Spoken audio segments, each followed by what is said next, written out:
ಇವತ್ ಕೋಳಿ ಕಳ್ತನ ಮಾಡಿ ಬಿಸ್ನೆಸ್ ಮಾಡಿ ಲಾಸ್ಟ್ ಅಲ್ಲಿ ನಂಗೆ ಇಂಜೆಕ್ಷನ್ ಮಾಡ್ಕೋತೀನಿ ಅಂತ ಅನ್ಕೊಂಡಿರ್ಲಿಲ್ಲ. ಯಾಕಂತ ಮುಂದೆ ನೋಡ್ರಿ ಇವತ್ತಿನ ದಿನ ಶುರುವಾಗಿದೆ ನಮ್ಮ ಸ್ವೀಟಿ ಕಡೆಯಿಂದ ಕಟ್ಸ್ಕೊಳ್ಳುವಾಗ. ನಮಸ್ಕಾರ ಕ್ರಿಜಿ ಪೀಪಲ್. ನಮ್ಮ ಸ್ವೀಟಿ ಅಂತೂ ಸುಮ್ ಕುಂತ್ರ ಕಡಿತಾಳ, ಕೆಲಸ ಮಾಡ್ತಾ ಇದ್ರು ಕಡಿತಾಳ. ಆದ್ರೆ ನೈಟ್ ರೀಲ್ಸ್ ನೋಡುವಾಗ ಒಂದ್ ವಿಡಿಯೋ ನೋಡ್ದೆ, ಆಕಿನ ಡಿಲ್ ಆಯ್ತು ರೀಪ. ನಾಯಿ ಬೆಕ್ಕ ಕರ್ಸ್ಕೊಂಡು ಎಷ್ಟೋ ಜನ ಪರಲೋಕಕ್ಕೆ ಹೋಗ್ಯಾರಂತ. ನಾವು ಕ್ಯಾಟ್ ಡಾಗ್ ಜೊತೆ ಆಟ ಆಡೋ ಗದ್ದಲ್ದಾಗ ಕಟ್ಸ್ಕೊಂತೀವಿ, ಆದ್ರೆ ರ್ಯಾಬಿಸ್ ವ್ಯಾಕ್ಸಿನ್ ತಗೊಳ್ಳೋದು ಮರ್ತು ಬಿಡ್ತೀವಿ. ನಮ್ಮ ಜೀವನ ನಮ್ಮ ಕೈಯಲ್ಲಿ ರೀಪಾ. ಅದಕ್ಕೆ ಪಟ ಪಟ ನಂಗೆ ರೆಡಿಯಾಗಿ ಸೀದಾ ಓಡೋಡಿ ನಮ್ಮ ಹಾಸ್ಪಿಟಲ್ ಬಂದಿನಿ.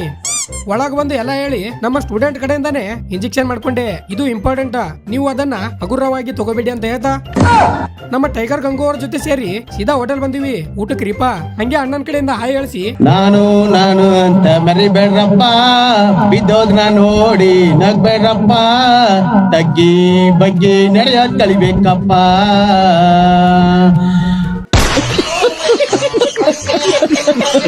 ಮಸ್ತ್ ಊಟ ತಗೊಂಡು ಶಿಸ್ತು ತಪಾಸಣೆ ಮಾಡ್ದೆ. ಆಮೇಲೆ ಅಲ್ಲಿಂದ ಸೀದಾ ಮನೆಗೆ ಬಂದೆ. ನಮ್ಮ ಸ್ವೀಟಿ ಮತ್ತ ರೆಡಿ ಆಗಿದ್ದಾಳ ಕಡಿಲಾಕ. ಆರಾಮ್ ಕೋರ್ಬೇಕು ಒಯ್ದು ಅವಳ ಸಲುವಾಗಿ ನಾ ಹೋಗಿ ಸೂಜಿ ಮಾಡಿಸ್ಕೊಂಡ್ ಬಂದಿನಿ.